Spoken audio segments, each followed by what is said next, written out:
quero levar você para Efésios capítulo 4.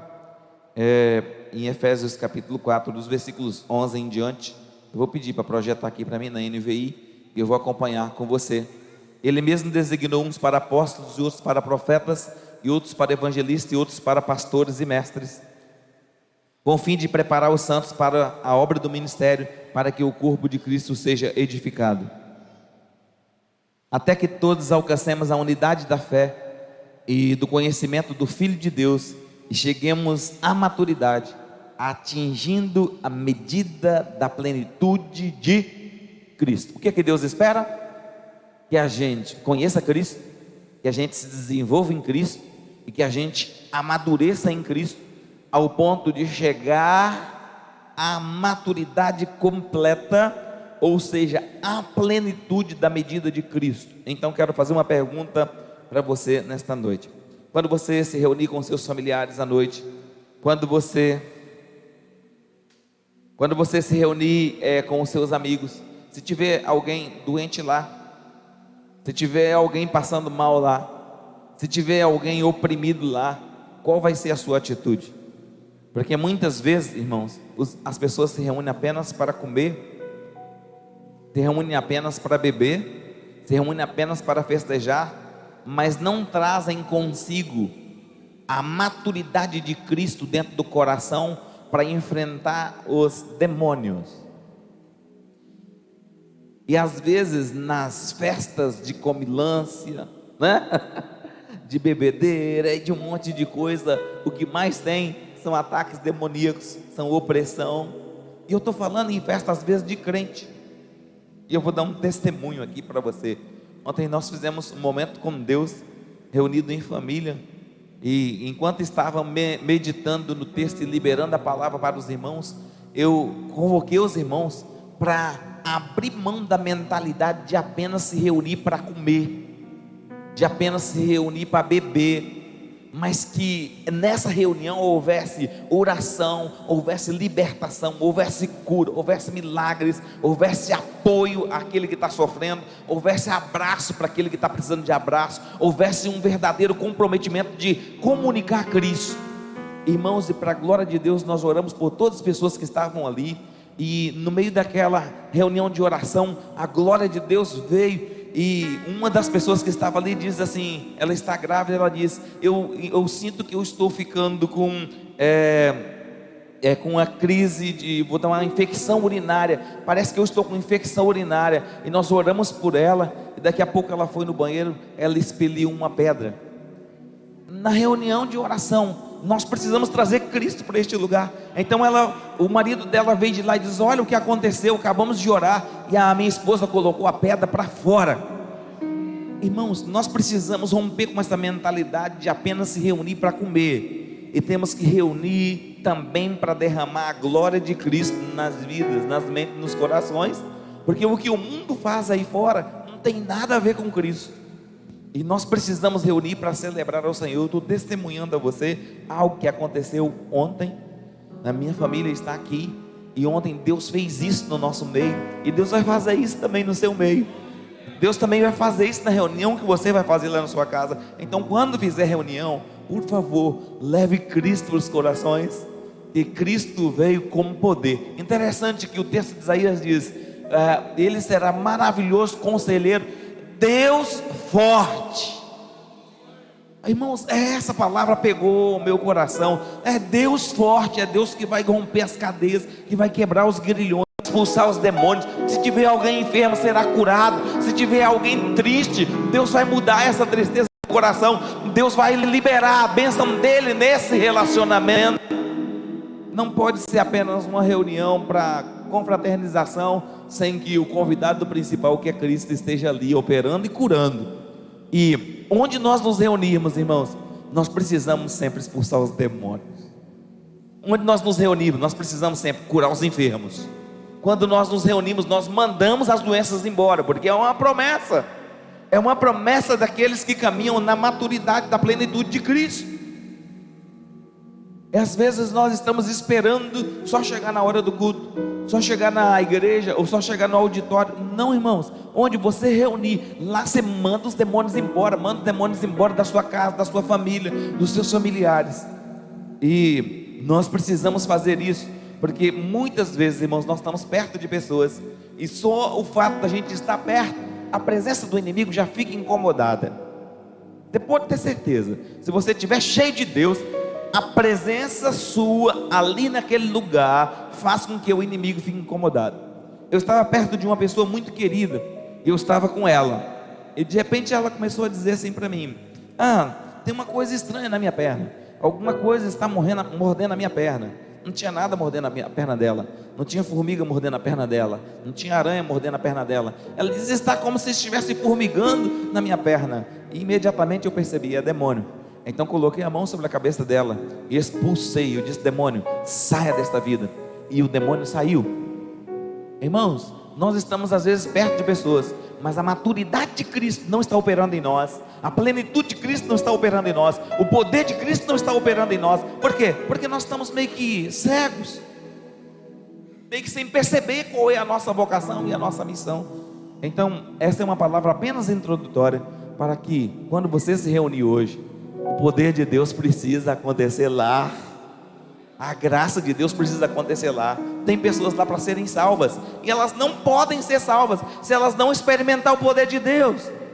Elas precisam experimentar o poder de Deus, e é você quem vai dar o poder de Deus para elas, não é outra pessoa. É você quem vai manifestar o poder de Deus lá. É você quem vai colocar a mão e dizer: em nome de Jesus, eu mando toda doença embora, eu mando todo mal embora, e Jesus vai estar lá com você operando milagres. Amém? Essa é apenas a minha palavra de introdução. Agora eu vou entrar no texto que eu quero compartilhar com você. Eu prometo terminar antes das 22. Tá bom? Eu quero que você vá para o texto de 2 Samuel. E eu não vou ler o texto todo, porque eu já li bastante nesta manhã. Eu vou ministrar compartilhando com você partes do texto, verdades que Deus plantou no meu coração. Então, quando você se reunir hoje, reúna trazendo o convidado principal, Cristo Jesus, o Senhor. Não o menininho da manjedoura, mas o Cristo poderoso ressuscitado, amém? Aquele que opera milagres. Ele vai operar milagres na sua vida. Louvado seja o nome de Jesus. 2 Samuel, eu vou ler dos versículos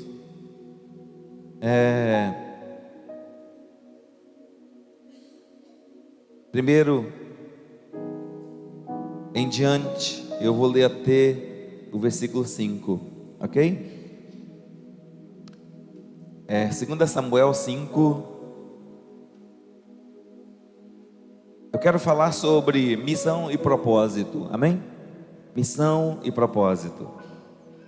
Representantes de todas as tribos de Israel foram dizer a Davi em Hebrom: somos sangue do seu sangue. No passado, mesmo quando Saul era o rei, era tu quem liderava Israel em suas batalhas.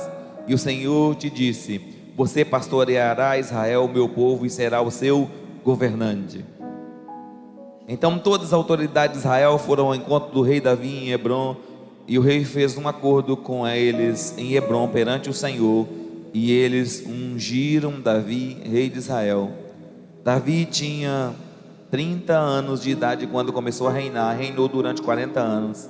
Em Hebrom reinou sobre Judá 7 anos e meio, e em Jerusalém reinou sobre todo Israel e Judá 33 anos. Então 7 anos e meio sobre a nação de Judá e 33 anos sobre todo Israel. Juntando os dois, você tem 40 anos de governo. A primeira coisa que eu quero falar com você nesta manhã é sobre o chamado de Deus. E eu quero falar sobre o chamado de Deus baseado na vida de Davi por causa do dia, porque a gente está perto da comemoração do Natal, e nós sabemos que Cristo veio debaixo do governo e do reinado de Davi. Tanto é que ele é chamado filho de Davi, do reino de Davi, do reino sacerdotal de Davi. Quando chegar no final do texto em que nós estamos usando como fundamento nesta manhã, você vai ver que o texto vai terminar fazendo alusão ao reino de Davi, entendeu? Então é o reino de Davi. O reino de Davi foi estabelecido para sempre, não através dos descendentes de Davi, de sangue, mas através do leão da tribo de Judá, né? Que veio e se estabeleceu. Então eu quero pensar com você rapidamente nesse primeiro ponto. Eu quero falar um pouco sobre o chamado, o propósito de Deus. Deus chama Davi quando Davi ainda é muito moço, e Deus estabelece a sua bênção na vida de Davi quando Davi ainda era uma criança. A Bíblia diz que nos dias de Davi, Deus havia se cansado de Saul,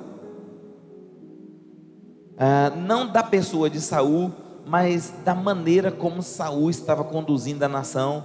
Isso não estava agradando o Senhor. Então Deus cansou de Saul, e Deus disse: olha, eu estou desistindo de Saul, eu já providenciei um novo rei para substituí-lo. E esse novo rei que Deus havia para substituir a Saul se chamava Davi, mas ele era um simples pastor de ovelhas, e pastor de ovelhas malhadas. Mas ovelhas malhadas eram as ovelhas que não tinham muito valor, e ele estava lá no campo apacentando as ovelhas. Ele era filho de Jessé. Jessé tinha 8 filhos, Davi era o menor deles, menor da casa. E Deus envia Samuel para ungir a Davi, e Davi é ungido rei na casa de seu pai, né? E quando Davi é ungido rei, a Bíblia diz que o Espírito de Deus se apossou de Davi. Mas daí até Davi se tornar um rei de fato, passou-se muitos anos, inclusive muitas perseguições, muitas lutas, muitos embates. É uma história fascinante de ler, porque às vezes nós recebemos uma promessa e nós pensamos que a promessa vai se cumprir imediatamente, né? E nós ficamos com o coração ansioso que a promessa se cumpra, e às vezes a gente esquece que Deus vai trabalhar e vai conduzir a história. E Davi é ungido rei em primeiro lugar em Hebrom, depois da morte de Saul. Quando Saul morre, Davi pergunta ao Senhor: Senhor, para onde eu vou? E Deus disse: você vai para Hebrom. Até o lugar onde a gente vai morar é determinado por Deus, até a casa que a gente vai ficar é determinado por Deus. Deus determina todas as coisas na nossa vida. Davi pergunta a Deus: onde eu vou morar? Deus vai para Hebrom. E lá em Hebrom ele se torna então o rei de Judá, e ali ele fica governando por 7 anos e meio. E parece que durante os 7 anos e meio de governo, as coisas foram meio amarradas, sabe? As coisas foram meio difíceis. Mas depois dos 7 anos e meio, a coisa começa a ganhar um novo rumo. E então há uma discussão entre Abner, que era o comandante do exército de Israel, e Abner e Ibosete, que era filho de Saul, se desentendem. E Abner vai a Davi, e nessa ida de Abner a Davi, que era comandante do exército de Israel, não do exército de Judá, ali Abner morre, e ele era o comandante do exército, alguém muito influente, e ele tinha ido para fazer um pacto com Davi, porque as coisas haviam dado errado entre o rei de Israel, Ibosete, e Abner, que era o seu comandante. E no meio dessa confusão toda, Davi então é ungido rei em todo Israel. E então agora Davi é rei em todo Israel. Mas uma coisa interessante a se considerar no texto é o versículo de número 2. No versículo de número 2 diz assim: no passado mesmo, quando Saul era o rei, era tu quem liderava Israel em suas batalhas. E o Senhor disse: o Senhor te disse: você pastoreará Israel, o meu povo, e será seu governante. Aqui é uma coisa muito interessante, irmãos, sobre chamado e propósito, porque às vezes Deus tem um lugar para nos colocar, mas antes da gente estar naquele lugar, naquela posição onde Deus vai nos colocar, o chamado já está funcionando, a vocação já está funcionando. Às vezes nós pensamos que só vai dar certo quando eu chegar lá. Não, não é verdade, já está funcionando. O Davi, ele era um dos servos de Saul. Mas diz o texto sagrado que quando Davi saía para as batalhas, quem liderava de fato a nação e fazia a coisa funcionar era Davi.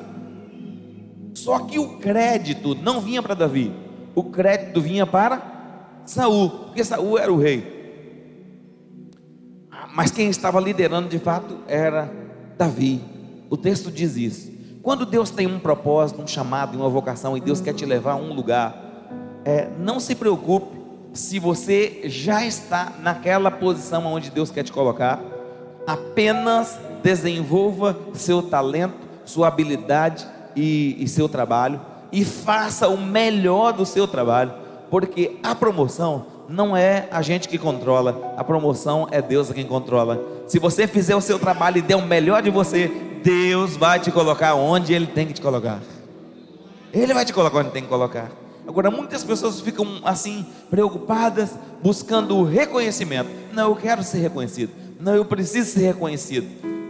Você não vê isso na vida de Davi. É um erro nós buscarmos isso, porque o reconhecimento ele virá de maneira natural.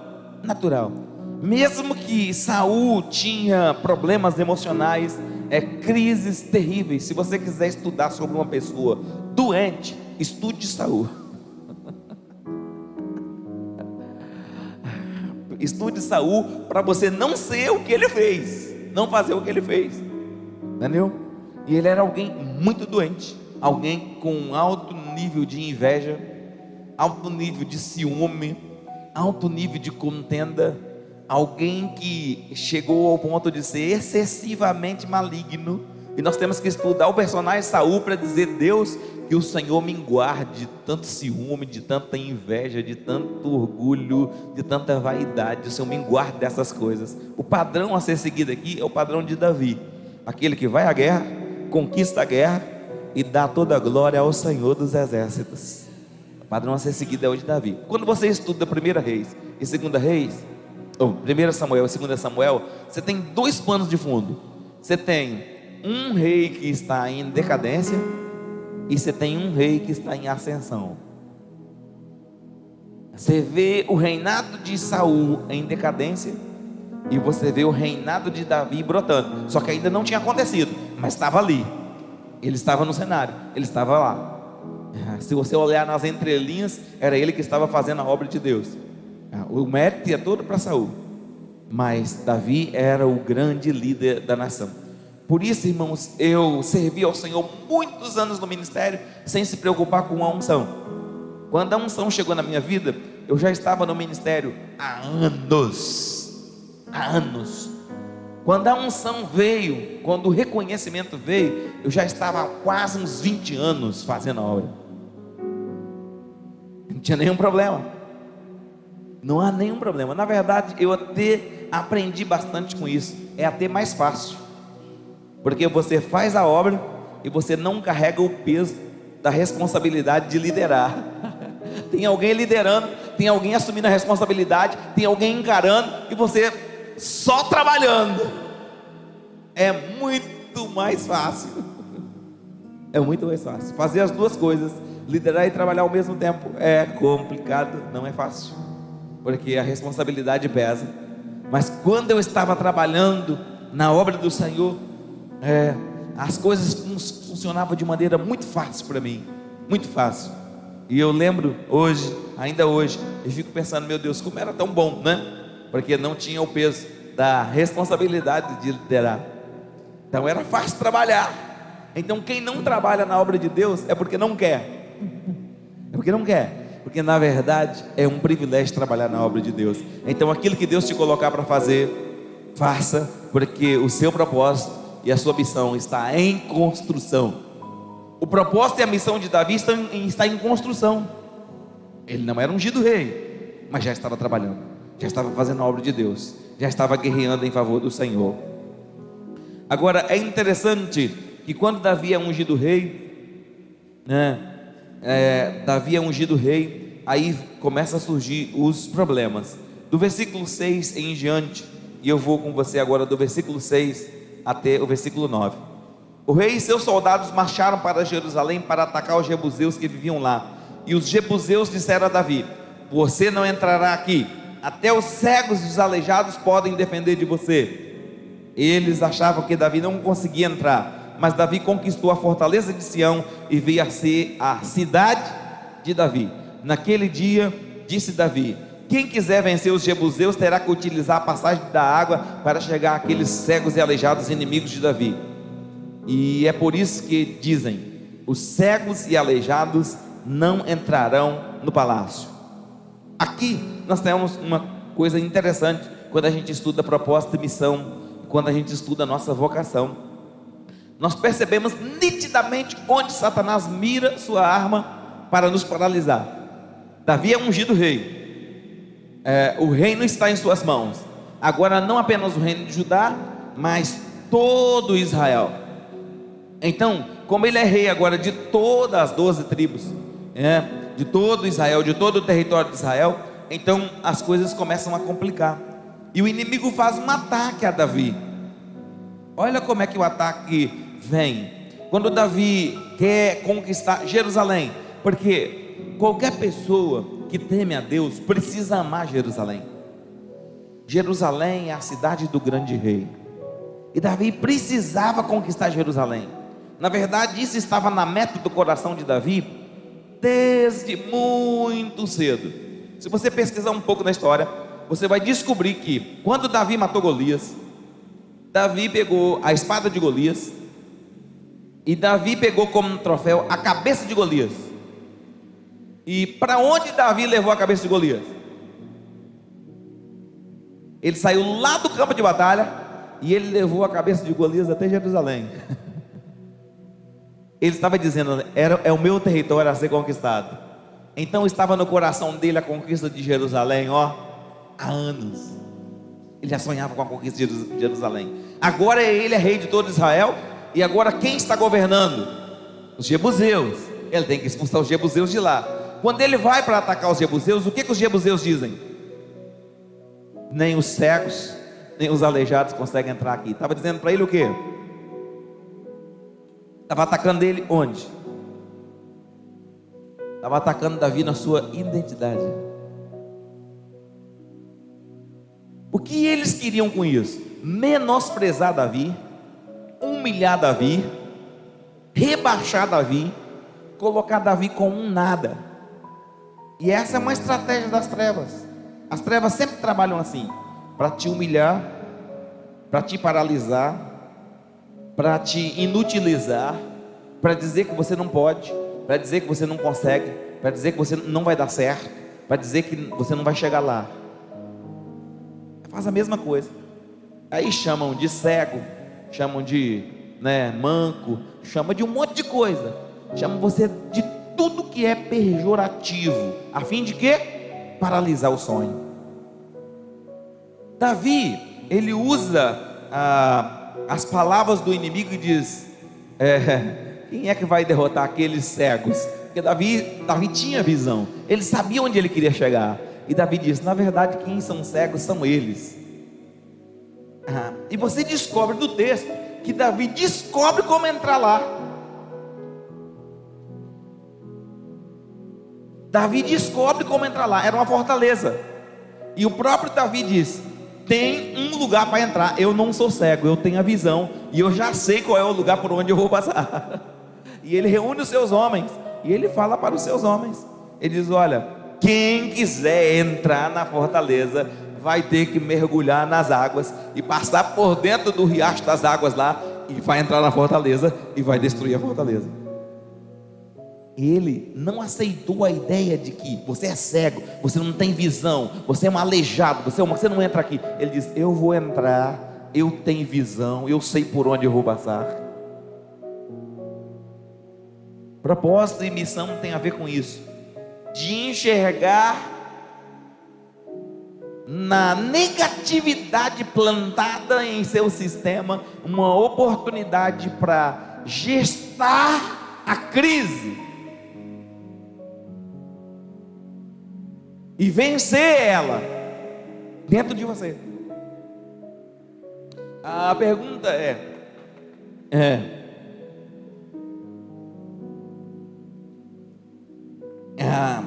O inimigo lança uma palavra, você vai aceitar a palavra do inimigo? Você não pode aceitar a palavra do inimigo, você não pode cair no jogo do inimigo. E o inimigo diz: você não entrará aqui, até os cegos e os aleijados podem defender de você. Davi, você é tão fraco que os cegos e os aleijados podem defender de você. Davi diz: eu sei como entrar, eu descobri o caminho como entrar. E Davi, ele fala para os seus moços, né? E ele conquista a fortaleza de Sião.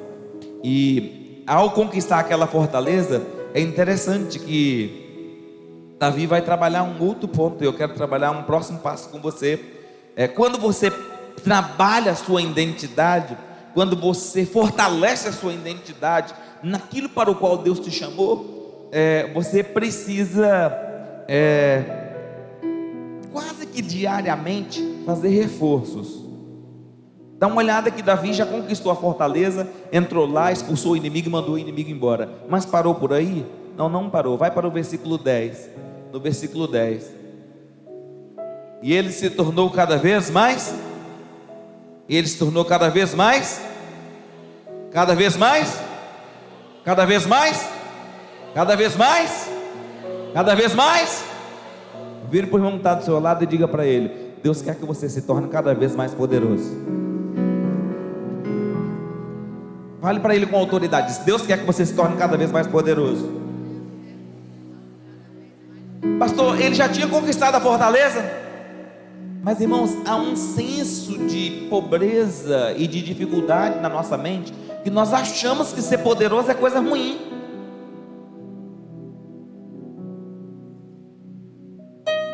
Irmãos, de fato, Deus quer que você seja poderoso. Poderoso em palavras, poderoso em obras. Talvez você diga: pastor, eu seria um poderoso pregador. Talvez você não seja um poderoso pregador, mas você pode ser um poderoso homem de oração. Aquele homem que coloca a mão e manda o demônio sai.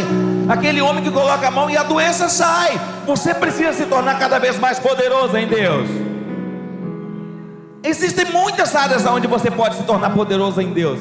Talvez você vai se tornar poderoso em Deus no instrumento. Talvez você vai se tornar poderoso em Deus numa influência, numa posição na empresa onde você trabalha. Deus quer que você seja poderoso em Deus. Deus não quer você raquítico, miserável, pobre. Deus não quer isso, irmãos. Deus não quer, ao contrário, Deus quer que você se torne poderoso nele.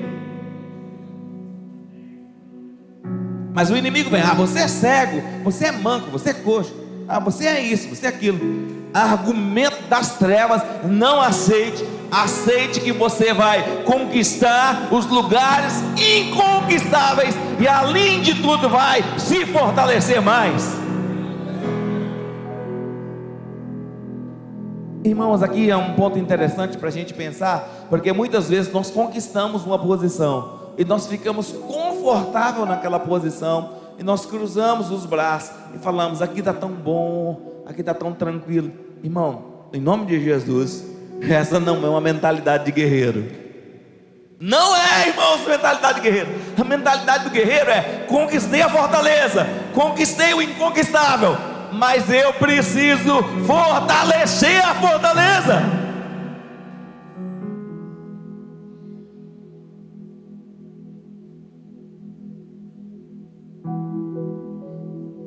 Ele se tornou cada vez mais poderoso. Agora, ele se torna cada vez mais poderoso porque o Senhor estava ungindo ele. Ungindo ele. Ungindo ele. Você estava ungindo ele. Deus estava com ele. Ele se tornava cada vez mais poderoso. Um comentário de um escritor muito maduro e muito inteligente. Ele falou sobre aquela frase de João Batista: importa que ele cresça e que eu diminua. E ele, comentando sobre a frase de João Batista, que ele cresça e que eu diminua, ele diz que aquele texto não se aplica à nossa realidade, porque o ministério de João Batista estava acabando, e precisava acabar, porque era um ministério de transição. Dali para frente, João Batista deixaria de existir e Cristo assumiria. Mas no nosso caso, não se aplica o mesmo princípio, porque na verdade o que Deus tem para nós é que nós sejamos cada vez mais poderosos em Cristo. cada vez maior em Cristo, cada vez mais cheio de Cristo, cada vez mais poderoso em Cristo.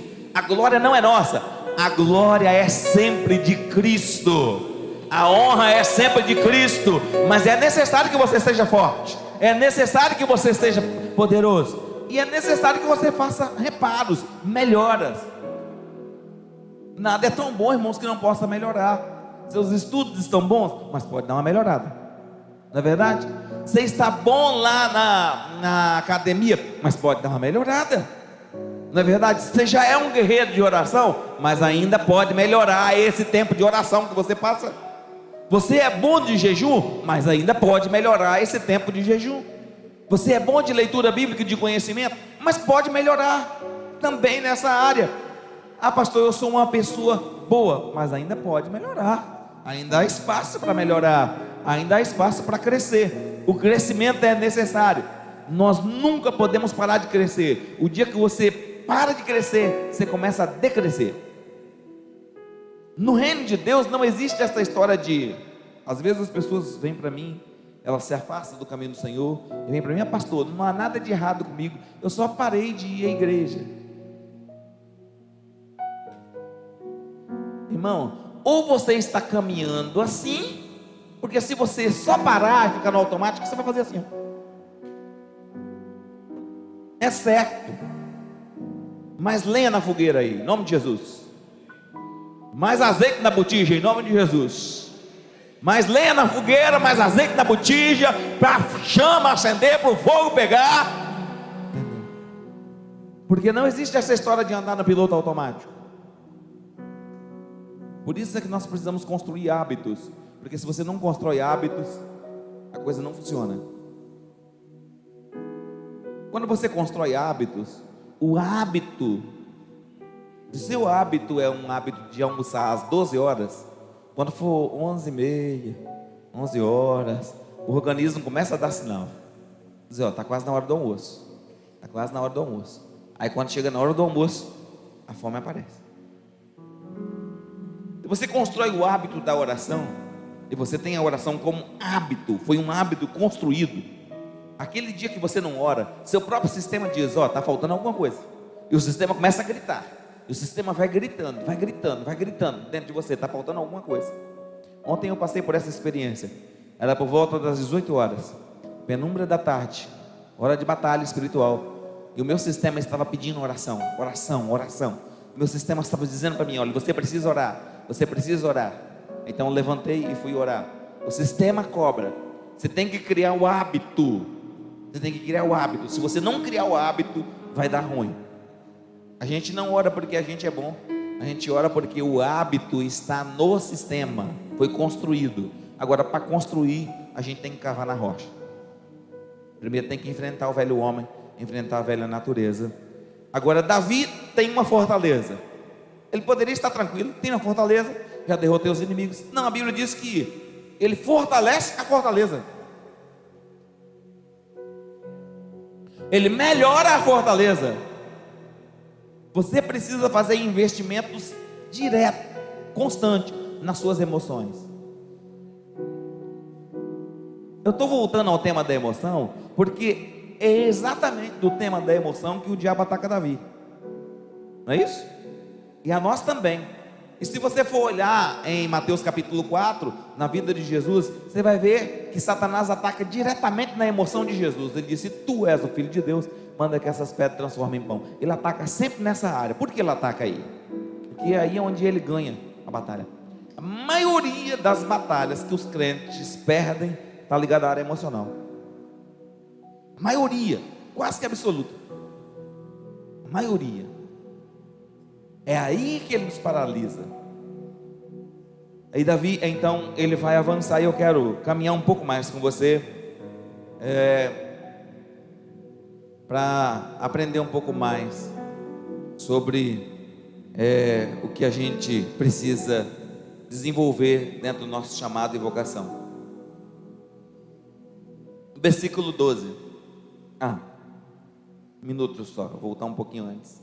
Versículo 11.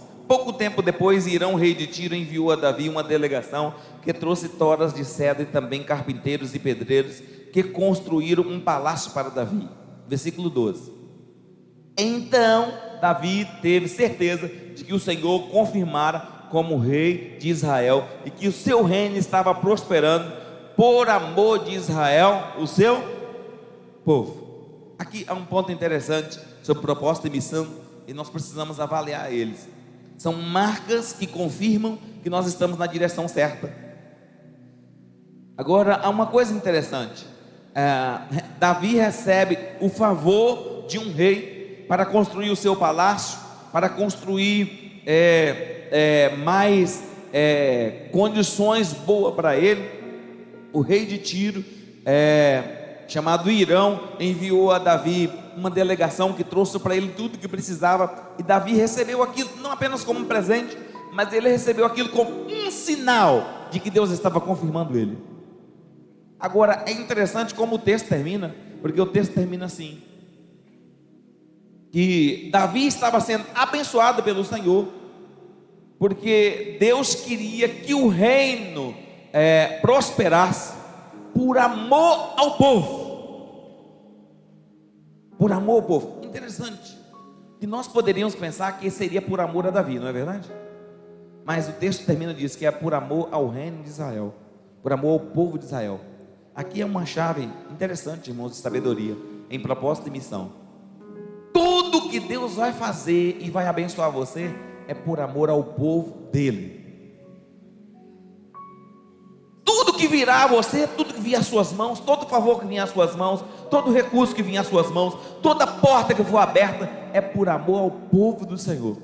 Toda obra que Deus vai ampliar, que Deus vai fazer acontecer, é por amor ao povo do Senhor. Então, se você não tiver uma visão do povo do Senhor e não se preocupar com o povo do Senhor, esse favor para de acontecer. Para de acontecer. Porque aqui está o cerne. Davi poderia ter dito nesse texto, ou o texto poderia terminar assim: por amor de Davi. Não. O reino estava prosperando, o favor estava vindo, a bênção estava chegando por amor ao povo. Tudo que acontece na igreja, irmãos, não é por causa do pastor. Tudo que acontece na igreja é por causa do povo do Senhor, do povo de Deus, do povo de Deus. Acontece por causa do povo de Deus.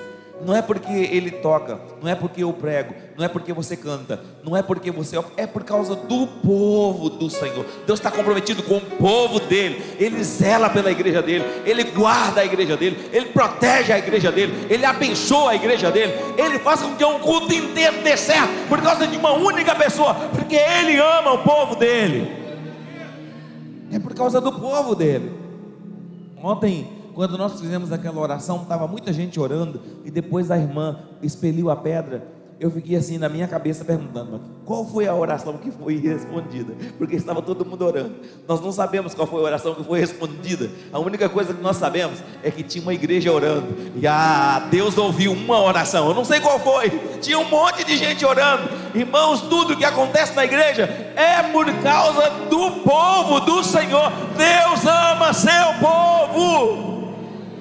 Deus ama seu povo, e Ele vai enviar o favor, Ele vai fazer com que o favor venha. Deus queira que você esteja na brecha para você ser aquele que Deus quer usar para abençoar o seu povo, porque a bênção vai passar por você, e claro, quando a bênção passa por você, ela deixa alguma coisa em você, ela deixa uma parte em você. Na pior das hipóteses, ela deixa 90% com você. Não é verdade? Ela deixa 90% com você. Então seja um canal de bênção por causa do povo do Senhor. Quando você estiver fazendo, faça com amor. Quando estiver fazendo, faça com zelo. Quando estiver fazendo, faça com paixão, porque é por causa do povo do Senhor. Você não conhece a necessidade do povo. Às vezes, quando eu termino de pregar, domingo mesmo aconteceu isso, uma pessoa veio na porta e me abraçou e disse: pastor, essa pregação foi todinha para mim. Eu estava precisando dessa pregação. Eu vou usar ela. É por causa do povo dele. Deus conhece as necessidades do coração do povo. Antes de você colocar o pé aqui, Deus já sabe das suas necessidades, Deus sabe que você precisa. Então nós, irmãos, não podemos ficar olhando para o nosso umbigo. Nós precisamos ter um olhar mais comunitário. Eu estava falando ontem com os meus irmãos familiares, eu disse, quando nós nos reunirmos, vamos pensar no outro, vamos abraçar o outro, vamos orar pelo outro. De repente ele está com uma dor, não consegue falar da dor, e nós somos família. Como nós somos família, a gente não consegue falar da dor um para o outro, não consegue compartilhar da dor um para o outro. A gente tem medo de ser julgado até dentro da nossa família. Isso tem que ser quebrado, irmãos. Nós temos que ir para um nível de maturidade onde a gente possa compartilhar das nossas dificuldades sem medo de ser julgado. E esse julgamento de condenação é um julgamento condenado por Cristo. Você sabe que Deus não proíbe julgamento, não é verdade? O único julgamento que Deus proíbe é o julgamento de condenação, quando você julga para condenar. Mas o julgamento para discernir, para acertar as coisas, para mostrar o caminho, para lançar esperança, para ministrar cura, para ministrar a bênção, Deus quer isso na nossa vida. Agora o julgamento para cercear as pessoas, daí Deus não concorda. Porque para esse julgamento, a primeira oração que eu tenho que fazer é: Deus, tira a trave que está aqui no meu olho, Senhor, primeiro.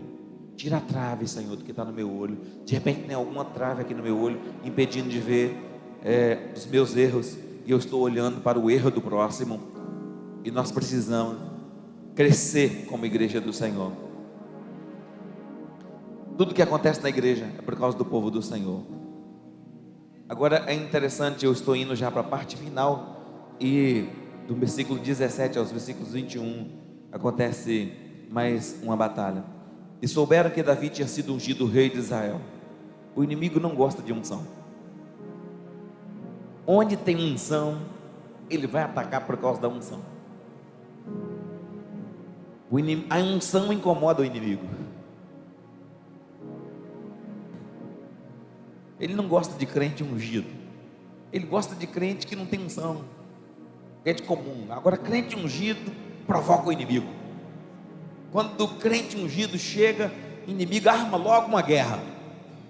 Pastor, tem um monte de guerra atrás de mim. Provavelmente você é ungido. Se não fosse ungido, não estaria tanta guerra assim não.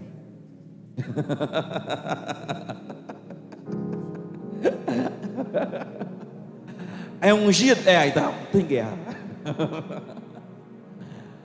Que o inimigo quer tirar a unção.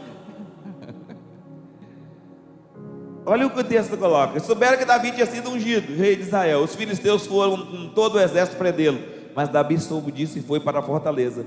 Tendo os filisteus espalhado pelos vales de Refaim, Davi perguntou ao Senhor: devo atacar os filisteus? Tu entregarás nas minhas mãos? Eu gosto muito de Davi porque ele faz perguntas muito específicas, muito objetivas. Senhor, eu ataco e o Senhor vai entregar nas minhas mãos? Ele sabia que a vitória dele vinha sempre do Senhor, sempre do Senhor, sempre do Senhor. A vitória vem sempre do Senhor. Deus, o Senhor vai me dar a vitória nisso aí? Se o Senhor não for me dar a vitória, eu não vou entrar. Nós precisamos ter essa mentalidade: o Senhor vai dar a vitória nesse negócio? Se o Senhor não vai dar a vitória, Deus, não vou entrar não. Mas se o Senhor for dar a vitória, se o Senhor sair na frente, eu vou entrar na batalha. Amém?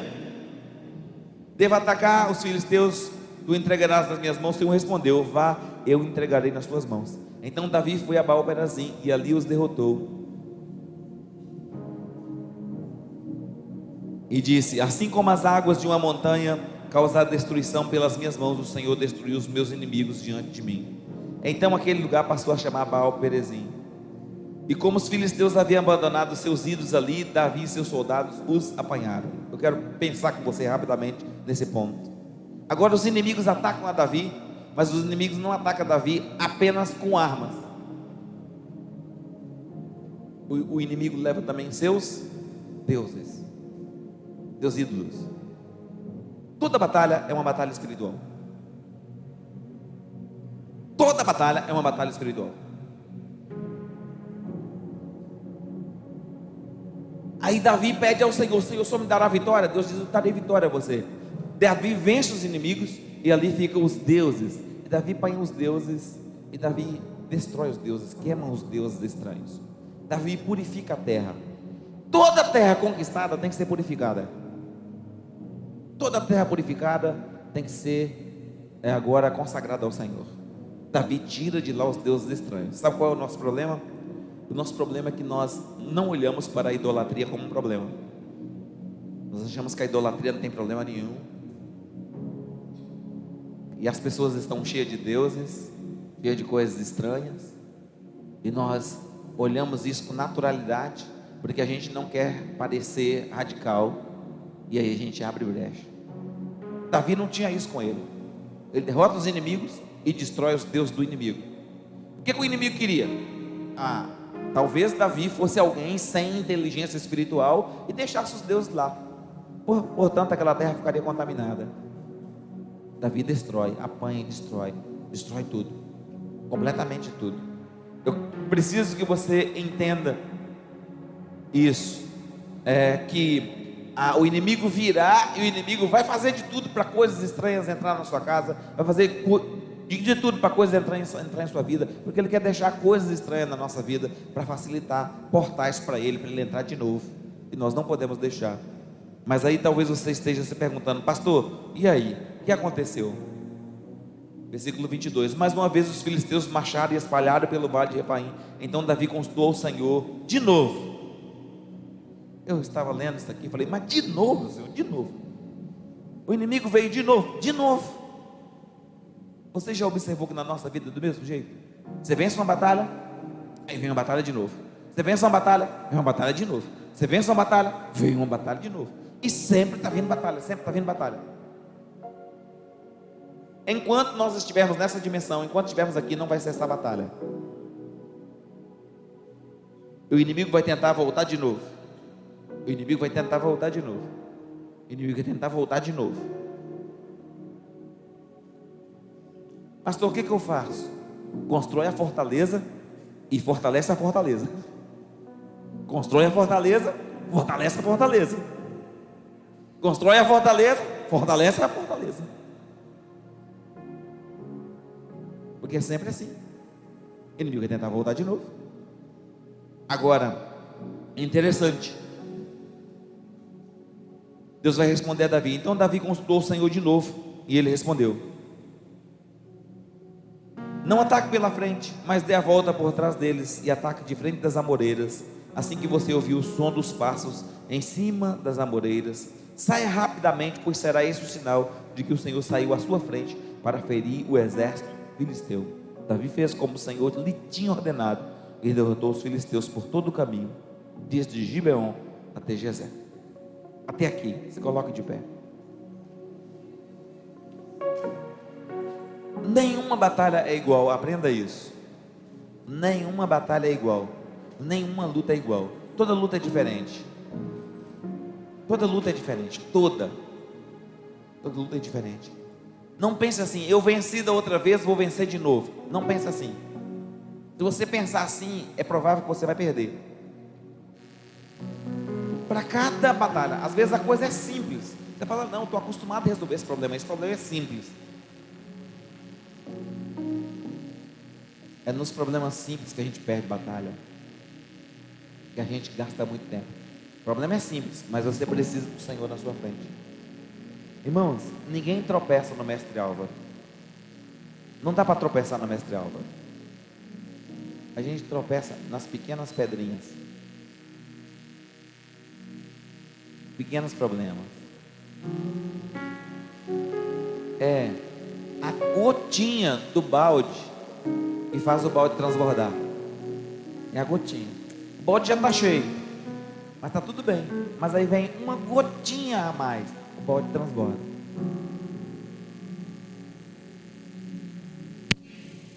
É uma gotinha a mais, é um problema a mais. Então nós precisamos fechar a porta antes que o problema aconteça, para a gente cumprir o nosso propósito e a nossa missão. Agora, a nossa missão é ser guerreiro de Deus. Aleluia! O tempo todo. Pastor, mas a festa lá vai ter comida, bebida. Não importa. Para a comida, para a bebida, dá as mãos, ore, expulse o mal, manda o inimigo embora. Seja você, toma a iniciativa. Ninguém fez, você toma a iniciativa. Já prepara o texto antes, já prepara o sermão antes, já leva a palavra e desce a lenha no povo lá que está precisando. É a oportunidade que você tem, meu irmão, em nome de Jesus. É a oportunidade. Seja a voz profética de Deus. É a oportunidade. Deus está abrindo a oportunidade. Aproveita. Não vai para lá pensando só, não, é confraternização. Nada disso. Nós somos profeta, irmão. Onde a gente está, a glória de Deus precisa se manifestar naquele lugar. A bênção de Deus precisa se manifestar naquele lugar. Você vai encontrar pessoas lá com doença, às vezes crente, no nosso meio com doença. Não é verdade? Às vezes a gente mesmo está doente, precisa de alguém se posicionar, porque a gente é guerreiro o tempo todo. Pastor, a gente nunca descansa. Nós estamos sempre descansados e estamos sempre na guerra, porque o nosso descanso é uma posição espiritual em Cristo. A gente se enche de Deus e fica descansado. Porque se você for ler lá em Isaías capítulo 9, que nós lemos, eu nem comentei, mas quando a proposta do Filho de Deus veio, eu até vou voltar nesse texto para encerrar.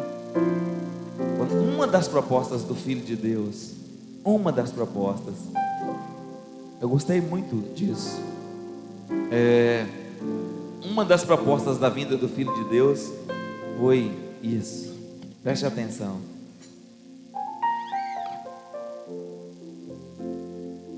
Versículo de número 5. Pois toda bota do guerreiro usada em combate e toda veste revolvida em sangue serão queimadas com lenha no fogo. O que é o povo de Deus? É esse guerreiro que vai ao campo de batalha, é esse guerreiro que está sempre em combate, é esse guerreiro que tem seus calçados ali marcados. Mas agora um filho nos nasceu, verdade? O conselheiro poderoso, maravilhoso, Deus forte, Pai da eternidade, Príncipe da paz. Agora não é mais a bota revolvida em sangue, irmãos, não é mais. Agora é os pés calçados na preparação do Evangelho da paz, por causa do Príncipe da paz que está conosco. Mas a gente está guerreando o tempo todo, mas não tenha mais a bota manchada de sangue não, irmãos. O Príncipe da paz está conosco. Agora pode pegar a bota manchada de sangue e jogar para lá, e é o Príncipe da paz. Pastor, e os seus pés calçados com o Evangelho da preparação e da paz, espalhando paz em todo lugar que a gente vai, e onde há desunião, desordem, a gente estabelece paz, porque a gente vai espalhando a paz de Deus. Estamos debaixo de uma nova unção. Oh, glória a Deus. Pastor, mas sou guerreiro, mas revolvido em sangue não precisa mais, tá bom? O sangue da cruz agora já purificou a gente. Agora a gente não está mais envolvido em contenda, em briguinha, em mimimi. Agora o nosso negócio é paz. Oh, aleluia. Pastor, mas tem doença, a gente manda a doença embora. Tem demônio, a gente repreende o demônio, manda o demônio embora. Pastor, tem pessoas, a gente abraça, come com elas, fica perto delas. Mas nós não servimos ao banquete como se o banquete fosse um Deus. Comemos com moderação, com equilíbrio, porque glutonaria é pecado, né? Não é verdade? Glutonaria é pecado, né? Sim ou não? Glutonaria é pecado. A gente come com moderação, com equilíbrio. A gente participa de todas as coisas, daquele pudim maravilhoso. E aí depois a gente vai para a academia e malha. Vai caminhar. Equilíbrio, moderação, sabedoria e graça. Mas nós temos uma nova mentalidade. Reino, guerreiro de Deus, ungido de Deus. Pastor, segundo a plenitude de Cristo. Como é que era a plenitude de Cristo? É que Ele andou na terra curando os doentes, curando os enfermos. Recebe desta unção. Está caindo uma unção muito poderosa. Quando você estiver no meio dos seus, lá você vai estabelecer o governo de Deus lá. Levanta as suas mãos e adore, adore. Adore.